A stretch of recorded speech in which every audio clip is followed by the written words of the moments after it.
पूजी संस्था कन्हैपुर police line Jaunpur में जिसकी चर्चा पूरे देश में है। यहाँ पर जो झांकियां बनाई गई है इसे जौनपुर के ही कलाकारों ने बनाया है।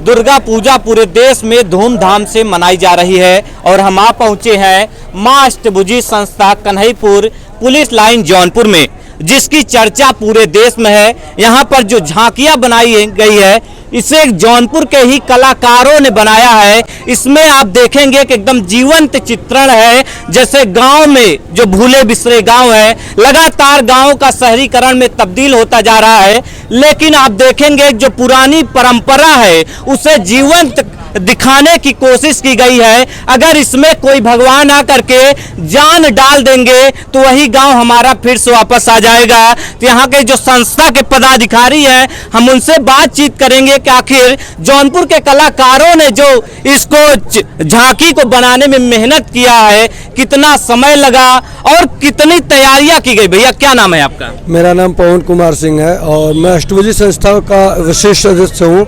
मैं सबसे पहले आप सभी को नवरात्र की हार्दिक शुभकामनाएं और बधाई देता हूँ।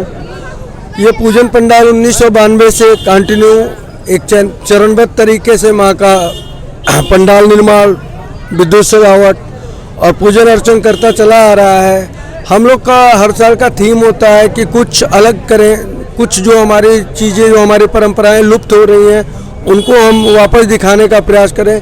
इसी कड़ी में जब कोविड की महामारी से लोगों का पलायन वापस अपने गांव की तरफ हुआ तो हम लोग के मन में आया कि जो लोग शहर में रहते हैं या जिन बच्चों ने अपने गांव में अपने उस कल्चर को नहीं देखा है, हमने उस कल्चर को दिखाने का एक प्रयास किया है। कितना मेहनत लगा, कौन कौन लोगों ने बनाया, कहाँ के कलाकार थे, कहाँ के?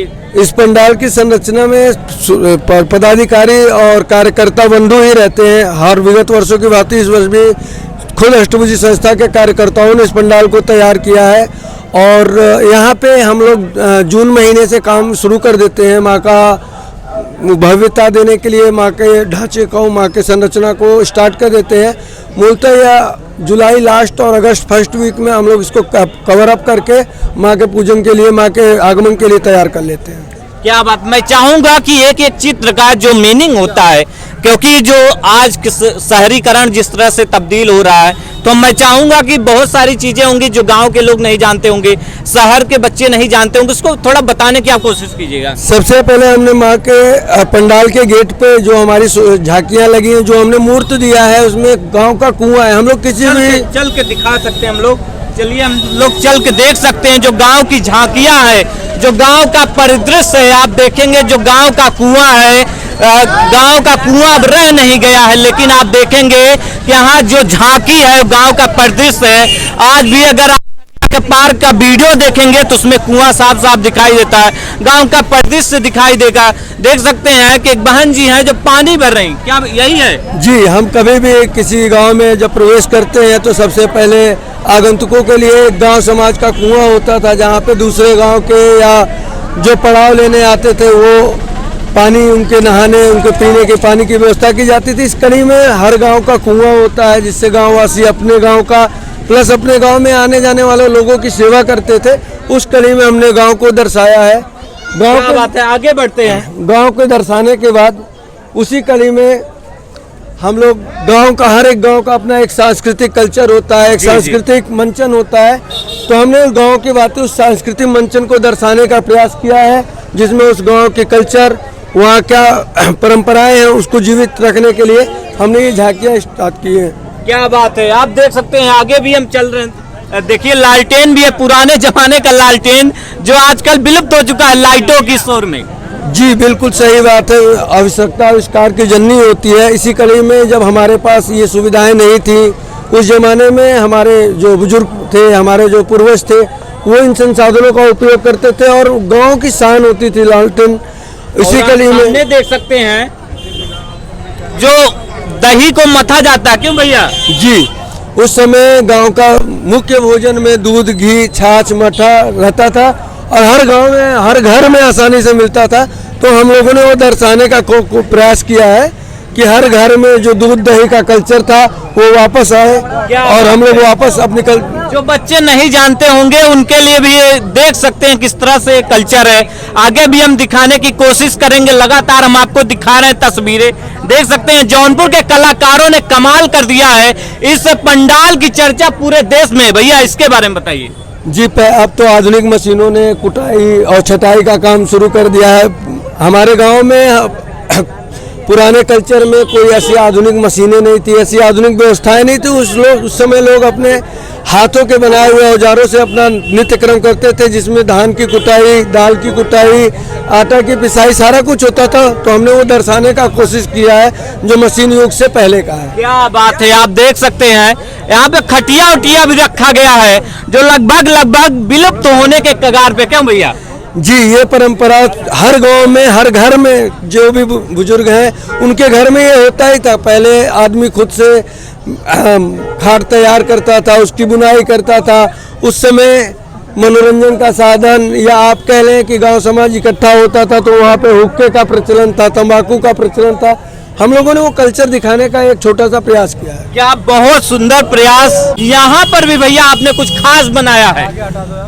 गांव का कल्चर है, गांव में पशुपालन, पशुओं के चारा की व्यवस्था। तो उस समय काफ़ी हमारा चारागाह हुआ करता था और गांव के आदमी अपने अपने जानवरों को चारागाह में ले जाते थे। हमने वो एक बार दिखाने का प्रयास किया है कि गांव का चारागाह उस जमाने में कैसे लोग अपने पशुओं को पालते थे। इसमें देखिए भैया बहुत ही अद्भुत बनाया गया है। इसका भी नाम भैया बताएंगे। ये गांव में वैकल्पिक जो सिंचाई की व्यवस्था होती थी, नहर से, तालाब से, नदियों से जो पानी इकट्ठा करके अपने खेती के लिए या अपने कृषि कार्यों में उपयोग करने के लिए, उस समय सिंचाई में कोई भी मशीनरी नहीं थी तो लोग अपने हाथों से सिंचाई करते थे। उसी कड़ी खेतों में काम करने, उस जमाने में खेत हुआ करते थे, लोग अपनी आजीविका खेती से चलाते थे। उसी कड़ी में हमने ये दर्शाया है कि पहले हमारे संसाधन यही थे, पहले हमारा जीवनयापन इसी कार्यों से होता था। हमने वो दर्शाने का प्रयास किया। क्या बात है। और आप देख सकते हैं खास पेशकश। अब तो ईमेल आ गया है, ड्राफ्ट आ गया है, लेकिन पहले जो चिट्ठियां पहुंचाई जाती थी वो मात्र एक माध्यम थे, डाकिया। क्यों भैया? जी, पहले हमारे पत्राचार के माध्यम से ही हमारा कम्युनिकेशन होता था। ये तो दोस्तों था बाहर का परिदृश्य, गांव के बाहर का दृश्य था। लेकिन गांव के अंदर घर में क्या क्या होता है, घर में क्या क्या होता था गांव में, वो सारे दृश्य यहाँ पे दिखाए गए। भैया आ जाइए, थोड़ा सा गांव के जो घर के अंदर होता था, शायद हमें लगता है यही कुछ बनाया गया होगा। जी, ये उस जमाने में खेलने के और मनोरंजन के साधन इतने नहीं थे, तो उस जमाने में क्रीड़ा ऐसे ही लोग तैरने के, पेड़ों पे चढ़ के किया करते। तो हमने वो सांकेतिक रूप से दिखाना चाहा है कि उस जमाने में कोई भी ऐसा माध्यम नहीं था खेलने कूदने का। तो उस समय तैराकी, कुश्ती, कबड्डी, पेड़ों पे चढ़ के, पेड़ों पे चढ़ना उतरना, वही खेल था। वो तो हमने प्रतीक में आपको दिखाने का प्रयास किया। बात है, आप देख सकते हैं गांव में जो पहले खेल का माध्यम था यही सब था। गांव में ऐसे ही खेला करते थे। आप देख सकते हैं दादी जी सूत की कटाई कर रहे हैं। क्या भैया? जी, उस जमाने में हमारे, जैसा कि मैंने पीछे भी कहा कि उस जमाने में मशीनरी युग नहीं था, तो सारे काम अपने हाथ से बनाए हुए औजारों से करना पड़ता था, चाहे वो सिलाई हो, बुनाई हो, कुटाई हो, पिसाई हो। तो वो हमने वही दृश्य दिखाया है कि कैसे घर में अन्न आता था, कैसे कपड़े बनते थे, कैसे आटे आते थे। देखिए आटे वाली चक्की मशीन, पहले चक्की मशीन नहीं हुआ करती, यही अपनी मशीन हुआ करती थी। जी, हम लोग अभी भी इसको जाता के नाम से जानते हैं। हाँ। और इसी में हमारा गेहूं, जौ, सारे अनाज की कुटाई पिसाई इसी द्वारा होती थी। आप देखिए आंटी सूप लेके बैठी हैं। जी, बिल्कुल सही बात है। पहले प्यूरीफायर नहीं थे, वो होते थे तो घर की औरतें ही अपने निजी संसाधनों से अनाज में जो गंदगियां रहती थी उनको साफ करती थी। हमने वो दृश्य दिखाया है। देखिए अगर आपको अब गेहूं चावल आपका आटा पिसान हो गया है, तब इधर खाने की भी व्यवस्था की गई है। जी, जैसा कि कड़ी में मैं आपको बताते चल रहा हूँ कि पहले अनाज आता है, उसकी कुटाई पिसाई, और कुटाई पिसाई होने के बाद भोजन। तो उस ज़माने में इतनी सुविधा ही नहीं थी, कोई गैस नहीं था, कोई पावर एनर्जीज नहीं थी। तो उस ज़माने में ऐसे ही लकड़ियों पे खाना बनता था और ऐसे ही घर की गृहिणियाँ खाना बनाती थी। हमने वो आपको दिखाने का प्रयास किया है कि पहले के ज़माने में ऐसे टूल्स, ऐसे मतलब संसाधनों पे हमारा पकवान होता था, हमारे भोजन बनते थे। और हम लोग का भरण पोषण होता था। क्या बात है, ये तो रहा गांव की दृश्य की बात। आइए अब हम आपको माता जी का साक्षात दर्शन करा देते हैं।